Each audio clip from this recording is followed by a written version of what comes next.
Welcome to The Explainer. So, today we're doing something really cool.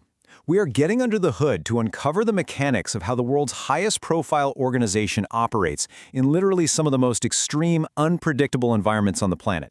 We're looking at the United Nations Department of Safety and Security's strategic guide. This is essentially their blueprint for enabling a vital mission in a very dangerous world. And understanding this blueprint, it gives us a literal masterclass in crisis management that you can apply to navigating almost any unpredictable organization or environment. Plus, it's absolutely going to reframe how you consume global news from here on out. Okay, let's dive into this. 180,000. Just let that number sink in for a second. That is the staggering scale of the UNDSS mandate.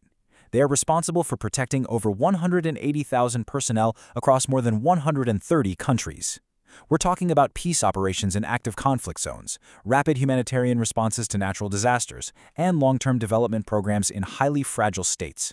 The sheer logistical and protective scale here is, well, it's truly hard to wrap your head around.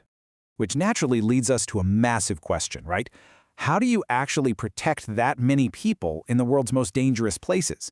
I mean, the traditional answer might bring up images of, high concrete walls, armed guards, gates, basically a deeply entrenched bunker mentality. But as we'll see, the modern approach requires completely abandoning that static, isolated mindset.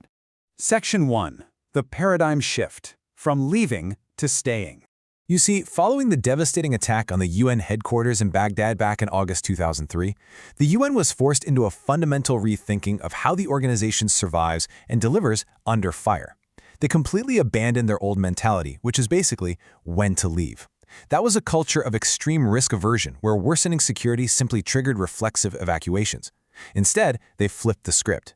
They pivoted to a modern doctrine: how to stay.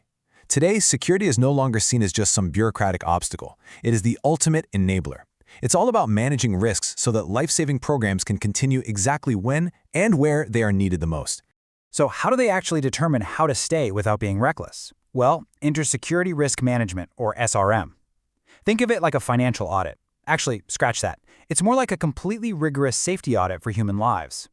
It's the disciplined, analytical engine of the entire system that forces decision-makers to replace pure gut instinct with a highly structured, evidence-based process. By rigorously assessing specific threats and then designing proportionate mitigation measures, the UN aims to bring the residual risk down to acceptable levels. This makes sure that every single major security decision is logical, fully documented, and deeply calculated. And that plugs right into what they call the Program Criticality Framework. If the SRM determines the level of risk, this framework determines if that risk is actually worth taking. It's a massive, high-stakes ethical balancing act. It ensures personnel are exposed to significant danger only for activities whose life-saving value genuinely justifies that exposure. It constantly begs the difficult question: how does the UN decide whose safety is placed in the balance, and for what ultimate purpose? Moving on to Section 2, the modern threat landscape, evolving beyond kinetic warfare. Because look, we aren't just talking about traditional frontline war zones anymore. The landscape of danger has totally changed, and now features climate-driven instability and extreme weather events that are literally reshaping the geography of risk. It spans the digital realm, with cyber intrusions targeting critical infrastructure. We're seeing hostile disinformation and hate speech campaigns actively weaponizing local populations against aid workers. And of course, as we all know too well, there's the profound operational paralysis caused by pandemics and biological hazards. But amidst all these complex, high-tech dangers, now what's really interesting about this slide is a very surprising fact. Road traffic accidents actually kill and injure way more UN personnel than armed attacks. It's a deeply sobering reality check. While terrorism and armed conflict absolutely dominate the global headlines, the most lethal threat to field workers on a day-to-day basis is often just the mundane act of driving from point A to point B. And because of that deadly reality, the UN treats road risk with intense, data-driven mitigation. It's not just about telling people, hey, drive carefully out there. It's about enforcing strict driver training and licensing standards across the board. It means mandating detailed journey management for any high-risk movements, and it involves deploying telematics in fleet vehicles to actively monitor speed and driving behavior in real time. This is exactly how abstract policy translates into actual, documented saved lives on a daily basis. Section 3. The Human Dimension. Inclusive Security for a Diverse Workforce. Here's the thing. Treating everyone exactly the same when it comes to security, it just doesn't work. The UN explicitly recognizes that a one-size-fits-all approach is fundamentally unjust. Inclusive security requires totally individualized risk conversations, and tailored protection requirements are absolutely crucial. For instance, women personnel might face distinct, gender-specific risks in certain environments. LGBTQI+ personnel might be operating in jurisdictions where their very identity is criminalized. Persons with disabilities require highly specific, accessible evacuation planning. And we absolutely cannot forget about the dependents and families who are living right there in the operational community with them. And we really need to talk about the massive contrast and the critical ethical imperative between international staff and locally recruited national staff. When crises hit, international staff can very often be evacuated, but national staff, they bear a completely disproportionate amount of the risk because they live in that threat environment permanently. Protecting and empowering these local colleagues isn't just a moral obligation. Their unmatched contextual knowledge is literally the very thing that ensures the UN's acceptance and survival in the field. So, the crucial point is, duty of care encompasses the mind as fully as the body. You can't just protect the physical person. Operating in these extreme environments exacts a heavy psychological toll. The UN is actively working to break the stigma around mental health and emergency professions, ensuring that critical incident stress management and psychosocial support are available long after the immediate crisis fades. Which brings us to Section 4, a global shared enterprise, partnerships, accountability, and learning.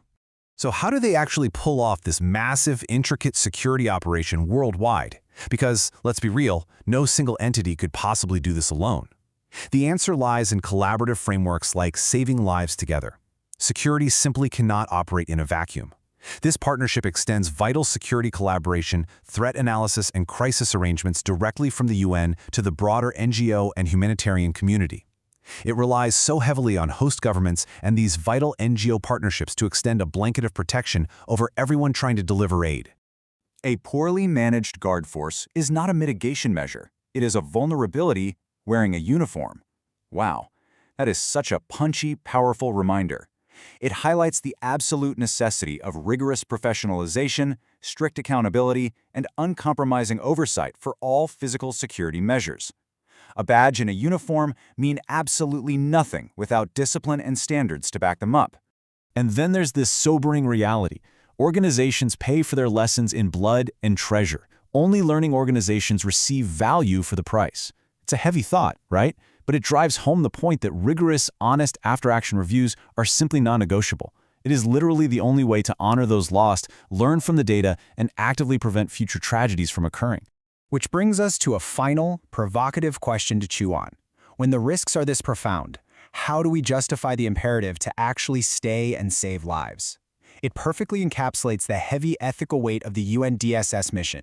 It's this constant, high-wire balancing act between immense physical danger and vital humanitarian need. I really hope this explainer leaves you eager to explore the complex, courageous realities of global humanitarian work even further. Thanks so much for joining me on this deep dive.